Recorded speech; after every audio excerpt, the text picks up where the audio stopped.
A protective wall made up of forts and palisades once surrounded the French Quarter in New Orleans, but where is it now? And can we still see remnants of it in the city today?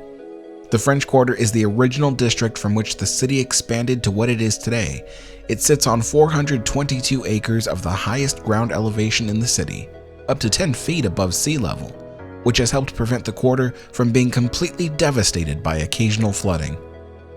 When looking at the district from the river, it goes inland about half a mile and stretches almost a full mile in width. Though it may not seem very big, the tightly knit blocks of buildings and structures allowed the population within its limits to become ever more dense and crowded. It had to be this way. You see, when La Nouvelle-Orléans was first established in 1718 as the main center of trade and commerce for the Louisiana Territory, there was a very limited amount of dry land. Everything else around it was swamps and bayou. It was a wild territory, infested with alligators, snapping turtles, and disease-carrying mosquitoes. And even though the original settlement was built on dry land and was once used as a Native American trading post, the elevation of that land was not always high enough for the seasonal flooding caused by the Mississippi River topping its banks. And then there were the occasional hurricanes, which brought in huge storm surges which raised the water level of the river and swamps by several feet. The French used their workforce of enslaved natives and Africans to build an earthen wall around the city. These walls are called levees, and they are designed to hold back the flood waters to keep the city dry. And during the French and Indian War, they protected their colony from potential attacks from natives or invasions from other countries by surrounding the city with a stockade made of timber palisades separated by 8 bastions. Bastions are just angular appendages that interrupt the straight line of a fortification wall. It allows soldiers to fire weapons in multiple directions, whereas a straight wall might limit those efforts. And surrounding the palisade and levees was a moat designed to slow down enemies who might approach the fortification. In 1763, after about 40 years of slow growth, a lack of profit, and issues operating the community so far from the fading power of the French Empire, King Louis XV handed over control of Louisiana to his ally and relative, King Charles III of Spain. The Spanish then took advantage of the city's potential as a port of trade. They modernized the infrastructure to improve the quality of life for the citizens and to increase the capacity to move goods in and out of the river delta. By the year 1770, when the city had matured and the population was booming, the Spanish added a bastion to the northwest wall, bringing the total to 9. The 3 walls surrounding the city were pushed outward to create more space for city expansion, which included more barracks and even a hospital. The fortification of the city was meant for protection, but to my knowledge, the wall around the city never saw battle. The French anticipated that their enemies may want to control their new city due to its strategic placement at the mouth of the Mississippi, a major access point to the far interior of North America and Louisiana Territory. But they also anticipated another use for their fortification: prevention of a slave uprising. At the time, the French were known for enslaving Native Americans and importing Africans into slave labor. The citizens and military used so many of them, and as the years ticked by, this paranoia only grew. The fires of 1788 and 1794 had largely wiped out the French colonial architecture across the quarter and had burned down the timber palisade that surrounded the city. In an effort to build the city back with better fireproofing, the Spanish regulated new construction using masonry and stucco exteriors and having roofing materials made of slate. The fortifications were rebuilt this time with upgrades. The wall around the quarter would be protected by 5 forts separated by 4 bastions. Each of the forts had a different size and slightly different shape according to hand-drawn maps and illustrations at the time. The largest of the forts was located on the northeastern corner of the city along the levee of the Mississippi River, and the Spanish called it Fort San Carlos. If you examine each of the forts, you'll notice that they include a bastion that faces inward to the city. proof that even the Spanish anticipated an attack coming from within the colony itself. Perhaps that slave uprising that the French colonists were paranoid about. In one of the maps, you can see a very long and narrow palisade with two sets of bastions at the midway point. I believe this was an elevated roadway leading away from the city. The reason is because New Orleans was a port city where goods were shipped out. The larger cargo ships would sail up into Lake Pontchartrain and dock at wharves closest to the city. But goods that came and went had to be floated into the bayous and then wheeled by horse and wagon into the city. I believe this map indicates that an elevated roadway was eventually protected on both sides by a short palisade and led to the bayou where goods could be floated to the docks at Lake Pontchartrain. And that's not the only roadway out of the city. In several maps, you can see a small curved road that led to the original cemetery outside the French Quarter. Today, this cemetery is called St. Louis Cemetery No. 1, since there are two others of the same name that were added as the city expanded. Outside the levees and fortifications of New Orleans, whole swaths of bayous had been bought up by plantation operators.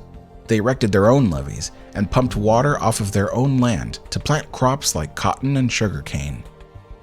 As the industries boomed, the city became even more busy. Land within the walls of the stockade was at a premium. The buildings grew taller and narrower, and to maximize the usage of space, the homes were often built right up against each other. In the year 1800, the French reclaimed Louisiana from the Spanish, only to sell it to the Americans 3 years later for a sum of $15 million. This brought a flood of Yankees into the city, and the need to expand was becoming greater than ever. The plantation owners directly adjacent to the city realized an opportunity to sell their dry land for city expansion. One of the first to do this was Bernard de Marnier in 1805. He sold plots of land to immigrants and free people of color, and this expansion area allowed the continued gentrification of the French Quarter itself, as the less wealthy made way for the more wealthy. As time went by, even the expanded sections of the city began to have ornate homes and expensive townhouses built on them as immigrants and people of color were pushed further away. As the city expanded, the palisades and bastions were torn down, the moats were filled in, and the streets of the French Quarter were connected with the new city streets that wrapped around the crescent bend of the river. One by one, the forts that once protected the city were also demolished to redevelop the land under it for more expansion. Only one fort remained, the former Fort San Carlos, which was renamed Fort St. Charles by the Americans. Again, in the entire century that the fortifications had existed, they never saw battle, so demolishing the forts was not seen as a loss. At least, it wasn't until the War of 1812, when the British were planning to advance their forces up the Mississippi River to reach the American interior. In late 1814, Major General Andrew Jackson arrived in New Orleans ahead of the battle to survey the area and formulate a battle plan. What he saw was a city with no defensive walls, and the neglected Fort St. Charles nestled along the river looked sad and in terrible shape. The fort itself was now completely surrounded by city sprawl and would have been useless to protect New Orleans. So Andrew Jackson moved his forces downriver and had embankments and fortifications constructed miles outside the city. He would end up winning that battle in January of 1815, sparking a new wave of national pride and bolstering his reputation as a war hero. Fort St. Charles was built out of the former Charles Bastion, and by 1814 it had seen about 3 different improvement projects. It even contained 15, 12, and 18-pound cannons, though they sat on rotting carriages and were useless by the time General Andrew Jackson arrived. In 1821, the 5-year demolition process of Fort St. Charles had begun, and by 1835, a brand new United States Mint was erected in its place. The rest of the land was incorporated into the city street grid, and though the Mint, which used to produce both Confederate and Union coins, is still around and used as a museum of jazz culture, there are no physical remnants of the fort remaining. In fact, if you look around the area, All remnants of the fortifications that once surrounded the quarter have completely disappeared. Just passing through Congo Square at the end of Orleans Street, you would never guess that this was once the location of Fort St. Ferdinand. Although, you may have noticed that the major city street that borders the northwest side of the quarter is called Rampart Street, a nod to the former defensive rampart walls that stood here. Or Esplanade Avenue along the northeast side, esplanade being a word that describes a clear open area in front of the ramparts of a fortress. While you can no longer find physical pieces of the former palisades or forts, they did, however, leave behind a trace of their former footprint. If you use Google Maps and look down at the city blocks between Barrack Street and Esplanade Avenue, you will find that some of the buildings form a diagonal line. This is because back when the walls still existed here, they ran diagonally to the street grid, and there was a large open esplanade that separated the buildings from the palisade. This allowed military forces to move around the fortifications with ease and without being disturbed by city traffic. And as tenants of the land parcels sought to maximize the space allotted to them, they built their homes and buildings as close as they could to the esplanade, resulting in the backside of their land plots having a diagonal shape. Over the years, long after the walls were demolished and the areas filled in by more cityscape, the land plots were sometimes combined and new buildings broke up this diagonal line. But the oldest buildings still retained the shape. We can follow this line between Decatur and Dauphine Streets, a distance of 4 blocks, and if we go to the south end of the quarter, over by Canal Street, which acts as the definitive border of the French Quarter, we can still see a few remnants of diagonal-shaped buildings marking the southern rampart path. If you recall the road to Lake Pontchartrain that I mentioned earlier, I went looking for remnants of that, and it turned out I didn't have to look for very long. Immediately, Lafitte Avenue, named after the famous pirate Jean Lafitte, happens to go from the French Quarter all the way to Bayou St. John as it does in the old map, and Lafitte Avenue is angled the same as was drawn. The fact that a road, which was fortified to protect the shipment of goods, would eventually be named after a pirate is the perfect example of irony. And if we delve even further down the rabbit hole, we can see a second road heading towards Bayou Gentilly, and it has a distinctive bend in it. Well, today, that road is called Bayou Road, and it cuts diagonally through the city, bending at Interstate 10, and now connects with Gentilly Boulevard, which sits atop the filled-in remains of Bayou Gentilly. As for the footprints of the forts themselves, there is a general agreement that there are no footprints left. When you stare at the area where Fort St. Charles would have been, there seems to be no indication that a pentagonal structure was ever here. That was until I noticed this hotel here at the corner of Esplanade and Peter Street. Its odd angular shape did not make sense to me. Architects prefer to build at right angles, meaning that buildings tend to be square or rectangular because it's easiest to engineer them that way. And especially a hotel where you want to be consistent with the size of rooms that you rent out. Having a hotel this shape is not preferable. This can only mean that the adjacent public parking lot once had buildings on it, and when the hotel was constructed, they had to wedge it in as best they could.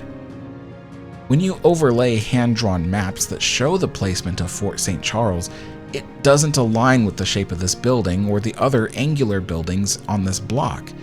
But then again, the street grid doesn't align either. That's when I realized the maps are not drawn to scale or accuracy. They were merely drawn in such a way that they convey what is on them, but not specifics about their dimension or orientation on the landscape. And when you compare multiple drawings of Fort St. Charles, none of them are the same shape. So I took basic information about the placement of the fort and combined it with the shape of these modern buildings and found what could be the remaining footprint of Fort St. Charles, visible only by the odd shape of this hotel and the buildings around it. This would mean that at some point in history, while the fort was still standing, the parking lot here had buildings nestled up against it, leaving the outline of the fort behind when it was eventually demolished.